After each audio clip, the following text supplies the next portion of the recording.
오늘 우리에게 주시는 하나님의 말씀은 에스겔 37장 15절부터 23절까지의 말씀입니다. 여러분과 제가 한 절씩 교독하겠습니다. 여호와의 말씀이 또 내게 임하여 이르시되 인자야 너는 막대기 하나를 가져다가 그 위에 유다와 그 짝 이스라엘 자손이라 쓰고 또 다른 막대기 하나를 가지고 그 위에 에브라임의 막대기 곧 요셉과 그 짝 이스라엘 온 족속이라 쓰고 그 막대기들을 서로 합하여 하나가 되게 하라. 내 손에서 둘이 하나가 되리라. 내 민족이 내게 이르기를 이것이 무슨 뜻인지 우리에게 말하지 아니하겠느냐 하거든. 너는 곧 이르기를 주 여호와께서 이같이 말씀하시기를 내가 에브라임의 손에 있는 바 요셉과 그 짝 이스라엘 지파들의 막대기를 가져다가 유다의 막대기에 붙여서 한 막대기가 되게 한즉 내 손에서 하나가 되리라 하셨다 하고 너는 그 글 쓴 막대기들을 무리의 눈앞에서 손에 잡고 그들에게 이르기를 주 여호와께서 이같이 말씀하시기를 내가 이스라엘 자손을 잡혀간 여러 나라에서 인도하며 그 사방에서 모아서 그 고국 땅으로 돌아가게 하고 그 땅 이스라엘 모든 산에서 그들이 한 나라를 이루어서 한 임금이 모두 다스리게 하리니 그들이 다시는 두 민족이 되지 아니하며 두 나라로 나누이지 아니할지라. 그들이 그 우상들과 가증한 물건과 그 모든 죄악으로 더 이상 자신을 더럽히지 아니하리라. 내가 그들을 그 범죄한 모든 승수에서 구원하여 정결하게 한즉 그들은 내 백성이 되고 나는 그들의 하나님이 되리라. 아멘.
요즘 병무청에 군대 입대를 앞에 둔 청년들의 전화 문의가 많아지고 있다고 합니다. 한 청년이 전화를 해서 물어봤습니다. 제가 곧 입대를 해야 하는데요. 남북 관계가 좋아지게 되면 혹시 군대 안 가게 되는 거 아닙니까? 혹은 군 복무 기간이 많이 단축이 되지 않겠어요? 그래서 저는 지금 군대 가는 거를 최대한 늦게 가려고 연기하려고 하는데요. 어떻게 하면 좋겠습니까? 라는 질문이 있었습니다. 그러자 병무청 사무관이 이렇게 대답했습니다. 아닙니다. 최대한 빨리 갔다 오는 것이 더 유리합니다. 지금은 기껏해야 강원도로 떨어지지만은 나중에 되면 백두산 꼭대기, 개마고원 이런 데 발령 나게 되면 그때는 정말 죽는 겁니다. 엄청 추워서 겨울에 보초설 내면 꽁꽁 얼어붙습니다. 빨리 갔다 올수록 유리합니다. 이렇게 얘기를 했다고 합니다. 통일은 한마디로 대박입니다. 통일이 돼야 우리나라가 더 건강하고 아름답고 평화롭고 힘 있는 나라로 세워지게 될 것입니다. 어느 유명한 경제학자는 말하기를 한국이 통일되면 세계 7대 강국 중에 하나 되는 것은 시간 문제다라고 말하기도 했습니다. 북한에 매장되어 있는 천연자원의 가치가 3,000조 원을 넘어선다고 합니다. 남한의 기술력과 북한의 자원이 결합이 되면 엄청난 경제 발전이 이루어지게 될 것입니다. 통일이 되면 유라시아 열차를 타고 전 세계로 뻗어나갈 수가 있습니다. 또 특별히 러시아에 어마어마한 양의 천연가스가 매장되어 있거든요. 제가 러시아를 갔다 왔을 때 러시아 안에 들어가니까 사람들이 그 추운 곳인데도요 반팔 차림으로 살아요. 그냥 가스가 너무 많기 때문에 펑펑 떼는 겁니다. 가격이 너무 싸니까 걱정할 게 하나도 없대요. 밖은 굉장히 춥습니다. 꽁꽁 얼어붙어요. 근데 방 안에 들어가면 뜨끈뜨끈합니다. 그것들을 싼 가격에 이제 우리가 갖다 쓸 수 있다면 난방비 걱정하지 않아도 되겠죠. 지금 우리나라는 대륙의 한 일부에 붙어서 있지만 실질적으로는 섬나라입니다. 일본하고 우리나라와 다른 게 없어요. 왜냐하면 우리나라에서 외국에 가려면 육로로는 갈 수가 없습니다. 반드시 비행기 타고 나가든지 배 타고 나가든지 그렇게 해야 됩니다. 엄연히 대륙에 속해 있는데 실질적으로는 섬나라입니다. 그러니까 얼마나 불편합니까, 사실상. 지난 주간에 우리나라가 국제철도협력기구의 정회원으로 정식 가입이 됐습니다.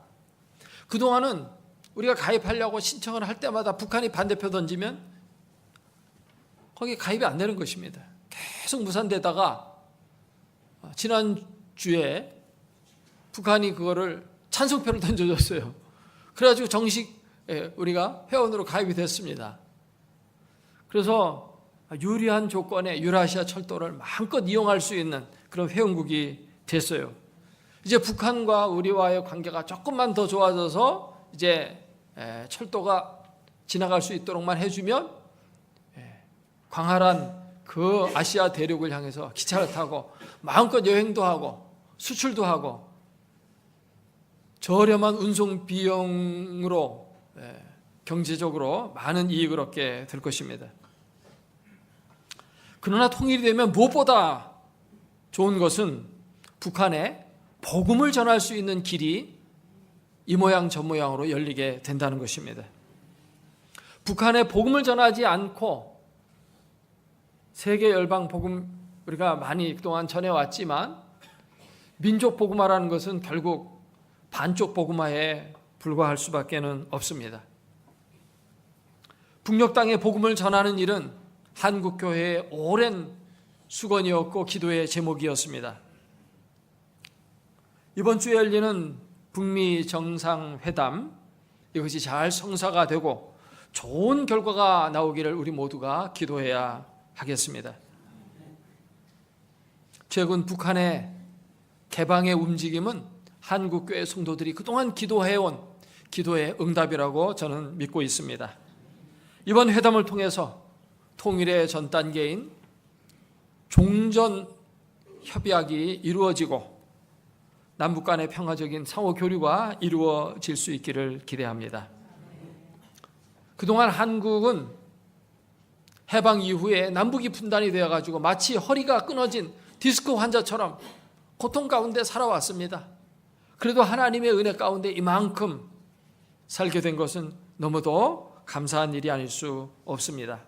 하지만 이 분단 시대를 살고 있는 한국인들, 특별히 한국 교회 성도들의 최대의 기도의 제목과 꿈은 역시 통일 한국이라고 말할 수 있습니다. 오늘 큐티 본문은 주일 낮 설교 본문으로는 적합하지 않기 때문에 그 적합하지 않은 것은 여러분이 직접 읽어보면 알 수가 있습니다. 그래서 다른 본문을 선택하게 됐고 또 시대의 조류에 맞춰서 통일에 관한 교훈의 말씀을 함께 살펴보는 것이 필요하다 해서 본문을 바꾸었습니다. 오늘 말씀에 하나님께서 바벨론에서 포로 생활하던 이스라엘 백성들에게 주시는 말씀은 통일된 이스라엘의 회복입니다. 이스라엘 나라는 주전 약 1000년여 전에 정식 나라가 되었거든요. 근데 그 나라가 통일된 나라로 지낸 것은 100년도 채 안 되는 것 같습니다. 사울왕 시대 때 나라가 하나였지만 제대로 된 나라라고도 볼 수가 없는, 그저 사사시대와 왕국시대의 과도기적인 그런 나라였고 정식으로 통일된 나라를 이룬 것은 다윗왕 시대였어요. 다윗왕이 40년 동안 이스라엘을 다스렸습니다. 그리고 그 뒤를 이어서 솔로몬이 또 40년간을 다스립니다. 그리고 나서는 바로 나라가 둘로 남북으로 갈라졌어요. 그렇게 남북으로 이게 이스라엘 나라가, 남쪽은 유다 나라가 되고 북쪽은 이스라엘 나라가 됐거든요. 이게 나라가 둘로 쪼개지니까 국력이 급속도로 약화됐습니다.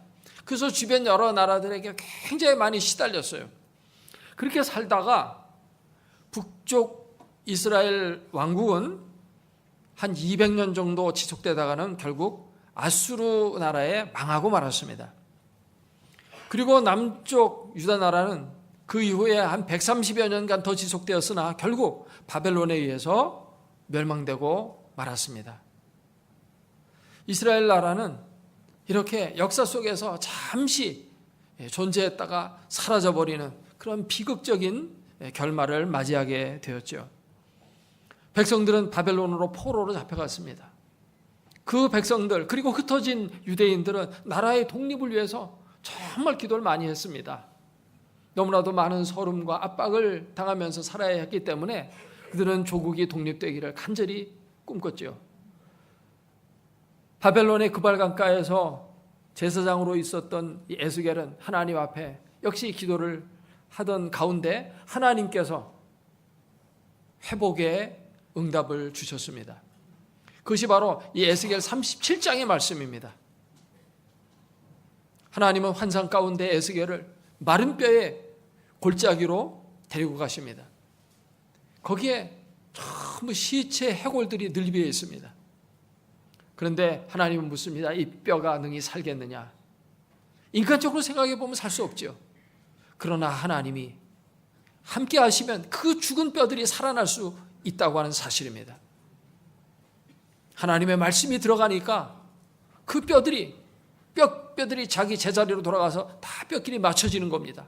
그리고 살이 거기에 돋아나는 거예요. 그리고 생기가 불어오자 그들이 살아있는 큰 큰 군대로 일어서게 됐습니다. 이것이 바로 이스라엘의 독립과 회복입니다. 미약한 나라로 회복되는 게 아니고 정말 건장한 군인들의 나라로, 그렇게 힘 있는 나라로 회복될 것을 말씀하고 있는 것이죠. 그리고 오늘 우리가 읽은 말씀은 그 회복되는 나라는 통일된 나라라고 말씀하고 있습니다. 이 나라가 망하게 될 때는 분열돼서 망했어요. 둘로 쪼개진 상태로 망했어요. 그렇다면 회복될 때도 둘로 쪼개진 상태로 회복되느냐? 그게 아니고 하나로 통일된 나라로 회복된다는 것입니다. 그것이 오늘의 말씀이죠. 우리 하나님은 평화의 하나님이시고 통일의 하나님이십니다. 마귀는 갈라지게 하고 싸우게 하는, 전쟁과 아픔을 가져다 주는 그런 신이에요. 그러나 여호와 하나님은 갈라진 것을 하나가 되게 하고 평화롭게 하고 강하게 하고 치유하고 그렇게 하시는 하나님이십니다. 마귀는 이 땅에 전쟁을 원하지만 하나님은 평화를 가져다 주기를 원하십니다. 그래서 하나님이 회복시키시는 이스라엘을 통일 왕국으로 세우기를 원하시는 거예요. 또 갈라져서 싸우고 그러면 통일 이제 회복되어도 얼마 안 있으면 또 주변 나라에 의해서 망할 거 아니겠어요? 그러니까 통일된 나라를 주시기를 원하시는 것이죠. 하나님은 오늘 우리 이 한국 땅에도 이와 같은 은혜를 주실 줄로 믿습니다. 하나님은 한국 땅에서 같은 동족끼리 서로 싸우고 총뿌리를 겨누고 죽이고 정말 천문학적인 숫자의 무기를 사들이는데, 그런데 돈을 다 낭비하고 그렇게 하면서 사는 것을 하나님은 기쁘게 보지를 않으십니다. 우리 하나님은 사랑의 하나님이고 평화의 하나님이셔요. 아멘입니까? 그렇기 때문에 이 땅에도 이 민족이 서로 평화롭게 살기를 원하고, 아니 더 나아가서 세계 모든 민족이 다 평화롭게 살기를 원하십니다. 사람들은 정말 욕심 때문에 전쟁하지만 그 욕심을 내려놓으라고 말씀하시는 것입니다. 우리가 성경의 역사를 구원의 역사라고 말합니다. 구속사라고 짧게 부르기도 하죠. 이 구속사는 한마디로 말하면 하나 되게 하는 역사입니다. 그 하나 되게 하는 역사의 가장 중심은 예수 그리스도의 십자가입니다. 예수님의 십자가가 이룬 하나됨의 역사를 에베소 2장 14절 이하에서는 이렇게 말하고 있습니다. 그는 우리의 화평이신지라 둘로 하나를 만드사 원수된 것 곧 중간에 막힌 담을 자기 육체로 허시고 또 십자가로 이 둘을 한 몸으로 하나님과 화목하게 하려 하심이라. 원수된 것을 십자가로 소멸하셨다라고 말씀하고 있습니다. 하나님은 유대인과 이방인 사이에 막힌 담을 허셨어요. 사람과 사람 사이에 막힌 담을 하나님은 예수 그리스도의 십자가로 하나 되게 만들어 주신 겁니다. 사람 사이에 평화를 가져오신 거예요. 또 사람과 하나님 사이에 막힌 담도 제거하시고 하나가 되게 만드신 것입니다. 하늘과 땅이 하나가 되고 온 땅이 하나가 되어 하나님을 경외하는 평화스러운 나라가 이 세상에 세워지기를 하나님은 바라고 계시고, 그 일을 위해서 예수님을 이 땅에 보내주셨다라고 말씀하고 있습니다. 우리 민족의 최대의 소원은 역시 통일입니다. 통일되어야 모든 것이 풀려집니다. 삼천리 방방곡곡에서 하나님을 예배하며 하나님이 축복하시는 아름다운 나라를 우리는 꿈꾸며 기도해야 하겠습니다. 오늘 말씀을 보니까 하나님은 에스겔에게 막대기 둘을 취해서 하나가 되게 만들므로 너의 손에서 하나가 되게 하라고 말씀하고 있습니다. 막대기를 두 개를 준비해가지고 하나에는 유다와 그 짝 이스라엘 자손이라 쓰고, 다른 막대기 하나를 가지고는 그 위에 에브라임의 막대기 곧 요셉과 그 짝 이스라엘 온 족속이라 쓰고 너의 손에서 합쳐가지고 하나가 되게 하라고 이렇게 말씀하고 있습니다. 너 손에서 하나가 되게 하라는 말은 네가 하나 되는 일에 중요한 역할을 감당해야 된다는 뜻입니다. 에스겔에게만 주신 말씀이 아니라 이스라엘 민족 전체에 주시는 말씀입니다. 이스라엘 백성들은 나라가 하나가 되기 위해서 힘쓰고 노력해야 했습니다. 우리 또한 조국의 통일을 위해서 힘쓰고 노력해야 할 줄로 믿습니다. 그저 누워서 감나무에서 떨어지는 감이 입속으로 떨어지기를 기다리듯이 그렇게 기다려서는 안 되겠죠. 그러면 우리가 조국의 통일을 위해서 해야 될 일은 무엇이겠습니까? 무엇보다 기도해야 합니다. 통일은 결국 하나님의 주권하에 이루어지게 되는 줄로 믿습니다. 한국이 통일되는 데 있어서 제일 중요한 역할을 할 수 있는 영향력을 가진 나라는 미국입니다. 독일이 통일될 때에도 미국이 제일 중요한 역할을 했어요. 주변에 있는 영국, 프랑스, 이탈리아, 주변에 있는 여러 나라들이 독일 통일을 다 반대했습니다. 독일이 커지는 것을 주변 나라들이 원하지 않았어요. 근데 미국이 도와줘서, 그 미국이 워낙 힘이 강하잖아요. 그래서 독일 통일이 순조롭게 이루어진 겁니다. 우리나라의 통일도 미국의 역할이 사실 제일 중요합니다. 이번 북미 회담, 사실 이게 너무도 중요한 거예요. 통일로 가는 데 있어서 아주 중요한 역할을 지금 미국이 하게 됩니다. 그러나 미국이 역할을 한다고 해서 미국이 우리나라를 통일시켜 주는 게 아니에요. 미국을 손에 붙잡고 있는 분은 누굽니까? 하나님이십니다. 이스라엘이 회복될 때, 바벨론에서 회복되게 돌아올 때 페르시아가 등장되면서 페르시아 때문에 돌아오게 됐거든요. 페르시아가 바벨론을 무찌름으로 말미암아서 페르시아에 의해서 유대인들이 조국으로 돌아올 수 있게 됐어요. 그게 사실 중요한 역할을 하는 사람은 페르시아죠. 근데 하나님 뭐라고 말씀하십니까? 페르시아 왕, 초대 왕이었던 고레스를 나의 일꾼이고 나의 종이라고 성경은 말하고 있습니다. 미국이 우리나라 통일을 위해서 중요한 역할을 하지만 결국은 미국도 하나님의 종에 불과합니다. 하나님이 하시는 겁니다. 그러므로 우리는 하나님께 기도해야 됩니다. 하나님께서 특별히 트럼프 대통령을 잘 사용해 주셔서 길이 잘 아름답게 열리도록 기도해야 할 줄로 믿습니다. 두 번째로는 북한을 향해서 사랑과 구제의 손길을 펼쳐야 합니다.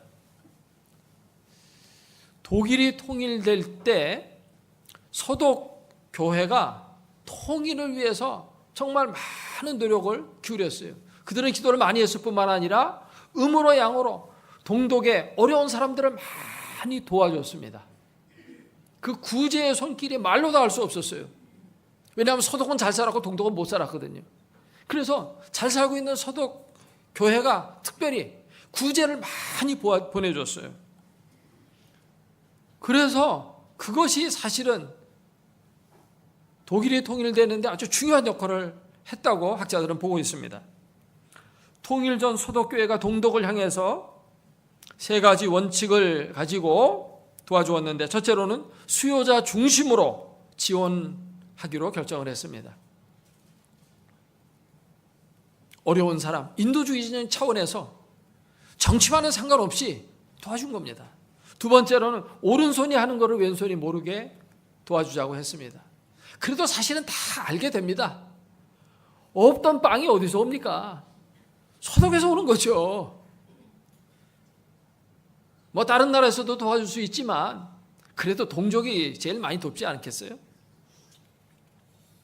세 번째로는 불필요한 사상적인 대립을 지향한다는 것입니다. 맨날 어떤 사상적으로 싸우면 되질 않아요. 그렇기 때문에 그걸 지향하고 우선 인도적인 차원에서 이렇게 도와 나갔는데, 이것이 결국 통일의 분위기를 무르익게 만들었던 것입니다. 우리는 북한을 이와 같은 자세로 도와줘야 돼요. 특별히 뭐 다른 선교기관은 잘 모르겠지만 북한에 우리가 돕고 있는 그 기아 대책, 거기서 북한을 아주 굉장히 우선적으로 많이 돕고 있습니다. 다른 세계 여러 나라들을 많이 돕고 있지만 북한에 대해서 굉장히 많이 돕고 있고, 우리 교회에도 작년에 왔다 갔습니다만 그 이산지 선교사라고 원래 이제 러시아 연해주에서 활동하다가 얼마 전에 북한으로 들어갔습니다. 가족들이 다 들어가서 거기서 이제 선교하며 이제 빵과 우유를 그 가난한 어린 애들에게 먹여주거든요. 매일같이 하루에 빵 한 개, 우유 한 개씩 수천 명에게 주어요. 그러면 그 돈이 어마어마합니다. 어쩌다 1년에 한두 번씩 뭐 가서 도와주는 그런 게 아니고요. 매일 주는 겁니다. 그렇게 이제 돕고 있는데 복음은 이제 전하지는 못하지만 벌써 다 알아요. 한국의 기독교인들이 이렇게 도와주고 있구나. 다 알고 있고 마음으로 고마워하고 말로만 못하는 거예요. 성경은 우리에게 이렇게 말씀합니다. 원수가 줄이거든 먹여주라. 불쌍한 사람 도와주는 게 아니라 원수가 굶주려 할 때 먹여주라, 이렇게 말하고 있죠. 하나님의 말씀을 따라서 우리가 해야 할 일들을 하면 되는 것입니다. 이 땅에 평화를 만드는 피스메이커가 되어서 그들에게 사랑의 떡을 계속 보내주는 이런 일들을 지속해 나간다면 통일의 길은 점점 다가오게 될 줄로 믿습니다. 다른 단체들은 이런 것들 잘 안 해요. 기독교인들이 주로 합니다. 왜냐하면 기독교는 굉장히 적극적이고 공격적인 선교를 하려고 하거든요. 근데 여러분, 불교 생각해 보세요. 불교 신자들이 막 전도하러 다닙니까? 불교 믿으세요, 불교 믿으세요, 십지만 다니면서 그런 거 봤어요? 근데 기독교인들은 그렇게 적극적으로 하거든. 그러니까 북한을 도와주는 것도 보면 거의 기독교가 다 도와줍니다. 한국에서 뭐 고아원이니 뭐 이런 양로원이 이런 거 거의 기독교가 다 해요. 불교는 종교세 받으면 그거 다 그 혜택 받아가지고 자기들 세 늘리고 절 짓고 하는데 다 쓰지만 기독교인들은 그런 거 많이 해요. 거의 대부분입니다. 세 번째로는 이건 국가적인 차원에서 주로 이루어져야 되겠지만 남북 경제 협력이 이루어져야 된다는 것입니다. 남북한이 통일되려면 소통하는 것들이 점점 많아져야 돼요. 스포츠가 서로 남북 단일팀 해가지고 이게 하나가 돼야 되고, 또 관광, 백두산, 또 금강산, 뭐 여러 곳에 관광도 이루어져야 되고, 뭐 여러 가지 측면에서 이제 소통이 많이 이루어져야 되거든요. 그런데 가장 중요한 건 역시 경제입니다. 뭐니 해도 먹고 사는 게 제일 중요하거든요. 그래서 남북한이 협력해서 남한도 이익 보고 북한도 이익 본다면 이것은 점차 가까워질 수 있는 길이 점점 넓게 열리는 거거든요. 남과 북이 하나가 되어지는 통일을 되게 되면 이 통일 비용이 만만치 않습니다. 통일 비용이 막 어마어마하게 들어가요. 정말 나라 살림이 휘청할 정도로 그렇게 많은 돈이 통일 비용으로 들어가게 된다고 합니다. 그러면 이 통일 비용을 줄이는 방법이 뭐냐? 간단합니다. 그거는 북한을 잘 살게 해주면 통일 비용은 대폭 줄어듭니다. 북한의 그 가난을 우리 남한이 떠맡으려고 하니까 너무 힘든 거지. 북한이 잘 살아보세요. 우리나라랑 거의 대등하게 잘 살게 되면 통일 비용 들어가지 않습니다. 뭐 들어가기야 얼마 들어가겠지만 그렇게 힘들지 않을 겁니다. 그래서 통일을 손쉽게 하려면 북한을 잘 살게 만들어줘야 돼요. 그러면서 이 관계가 좁혀지는 겁니다. 자, 오늘 말씀해 보니까 하나님께서 너의 손에서 하나가 되라고 말씀하신 하나님이 그 뒷부분에 가서는 내 손에서 하나가 되리라고 말씀하셔요. 19절에 내 손, 이 여호와의 손에서 하나가 된다는 것입니다. 이것은 통일은 결국 하나님의 손 안에 있다는 뜻일 뿐만 아니라 더 나아가서 통일의 목적이 무엇인가를 우리에게 알려주고 있습니다. 하나님 안에서 통일이 되어야 된다는 것입니다. 이것은 우리말로 쉽게 더 적용해서 말한다면 복음으로 통일되어야 된다는 것입니다. 공산주의 사상 안에서 통일되는 게 아니고요. 적화 통일되는 게 아니고요. 그저 정치적으로만 통일되는 것이 아니고 뭡니까? 하나님을 경외하는 신앙 안에서 하나가 되게 하라는 말씀입니다. 아멘. 그래서 오늘 말씀 23절 우리 다 같이 읽겠습니다. 그들이 그 우상들과 가증한 물건과 그 모든 죄악으로 더 이상 자신들을 더럽히지 아니하리라. 내가 그들을 그 범죄한 모든 초소에서 구원하여 정결하게 한즉 그들은 내 백성이 되고 나는 그들의 하나님이 되리라. 아멘. 이스라엘이 통일된 조국으로 회복이 되었는데 또 우상 섬기고 하나님을 저버리고 그렇게 되면 뭡니까? 별로 의미가 없어요. 회복된 그런 조국이 하나님을 떠나버리면 아무런 의미가 없는 것입니다. 우리가 꿈꾸는 조국, 통일, 그것은 바로 이와 같이 복음으로 통일되어지고 하나님을 잘 경외하는 그런 민족으로 통일되는 것입니다. 물론 다 하나님을 믿을 수는 없겠죠. 그러나 정말 삼천리 방법국에 더 많은 예배당이 쓰고 하나님을 예배하는 우렁찬 찬송 소리가 울려 퍼지고 하나님을 높이는 일들이 이루어지며 성경에 나와 있는 말씀을 따라서 이 땅에 사랑이 있고 공의가 넘쳐 흐르는 그런 나라를 우리는 꿈꾸며 기도해야 할 줄로 믿습니다. 그러기 위해서 우리가 해야 될 일은 무엇보다도 우리의 믿음을 다시 한번 새롭게 부흥시키는 것입니다.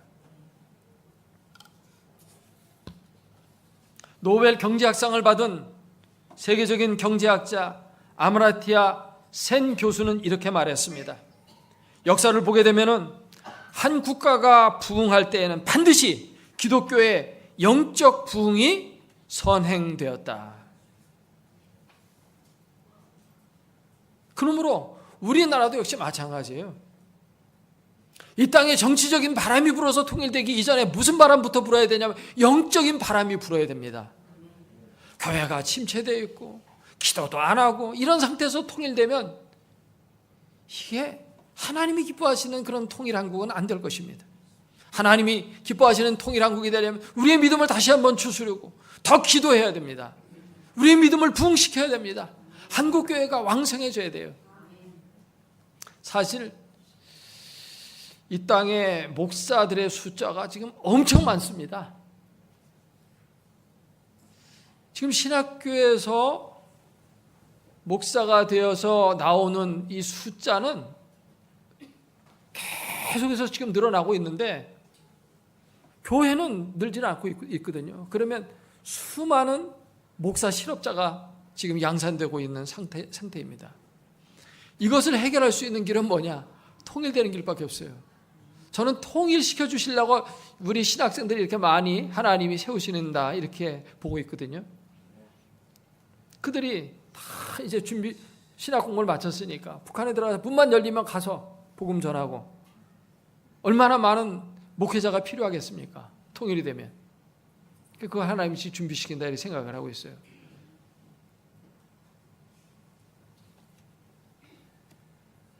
우리가 꿈꾸는 통일 한국은 성서 한국입니다. 그리고 한국 대학생 선교회에서 표어로 말하는 것처럼 민족의 가슴마다 피 묻은 그리스도를 심어 이 땅에 푸르고 푸른 그리스도의 계절이 오게 하자. 이겁니다. 하나님의 축복을 받아 사랑과 공의가 강물처럼 넘쳐 흐르는 그런 아름다운 나라를 이루기 위해서 우리가 밑거름이 돼야 되고 그러기 위해서는 우선적으로 우리가 기도해야 되고 우리의 침체된 믿음을 다시 한번 불을 붙여서 영적인 바람이 불게 해야 한다는 것입니다. 영풍이 불어야 다른 바람들도 불게 되고 이 땅에 하나님 기뻐하시는 통일한국이 오게 될 줄로 믿습니다. 하나님이 이 나라를 사랑하십니다. 이 나라를 반드시 흥왕케 하시고 창성케 하여 주실 줄로 믿습니다. 그리스도인들을 들어서 그 귀한 일에 아름답게 사용하셔서 복된 하나님을 믿는 그런 나라로 만들어 주실 줄로 믿습니다. 기도하겠습니다.